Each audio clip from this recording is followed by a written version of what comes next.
Hello everyone.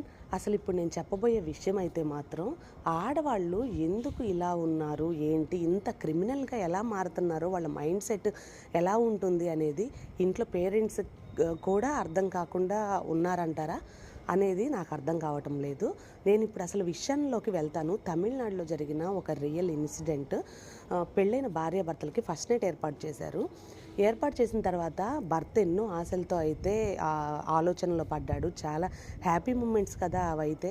అలానే ఉన్నాడనమాట అతను కూడా. భార్య గదిలోకి లోపలికి రాగానే నాకు ఇష్టం లేదు అన్న తర్వాత, ఇష్టం లేదు అంటే సహజంగా లేడీస్ అన్నాక బెరుకు సిగ్గు ఇవన్నీ ఉంటాయి కదా, అవే ఏమో అనుకున్నాడు.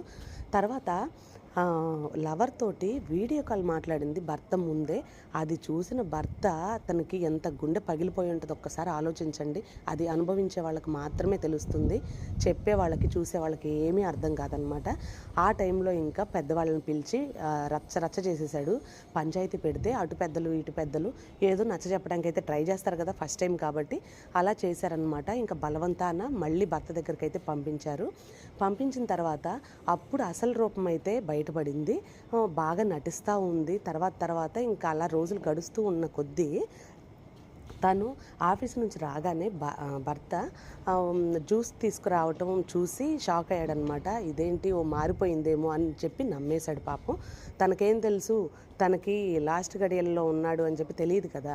జ్యూస్ తాగిన తర్వాత హాస్పిటల్ పాలయ్యాడు. ఏంటి అని అన్నీ ఎంక్వైరీ చేసుకుంటే భార్య జ్యూస్లో విషం కలిపిచ్చింది, అడ్డు తొలగించుకోవాలని చూస్తుంది అన్న తర్వాత అతనికి ఎంత ఇంకా ఏ రకంగా ఆమెతో కలిసి ఉంటాడు మీరే ఆలోచించండి.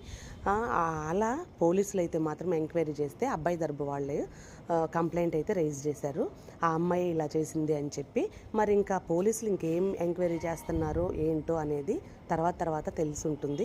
ఇంకా మ్యాక్సిమం శిక్ష అయితే పడుతుంది కదా. మీరేమనుకుంటున్నారు ఈ విషయం గురించి? అటువంటి దాన్ని మామూలు శిక్షించకూడదు అసలుకి. ఏదైనా సరే ఒక మనిషిని చంపాలి అన్నంత కోపము అది ఎందుకు వచ్చిందో అయితే అర్థం కావడం. ఒక్క లవర్ కోసం భర్తతో ఇలా ఉంటుందా? వామ్మో.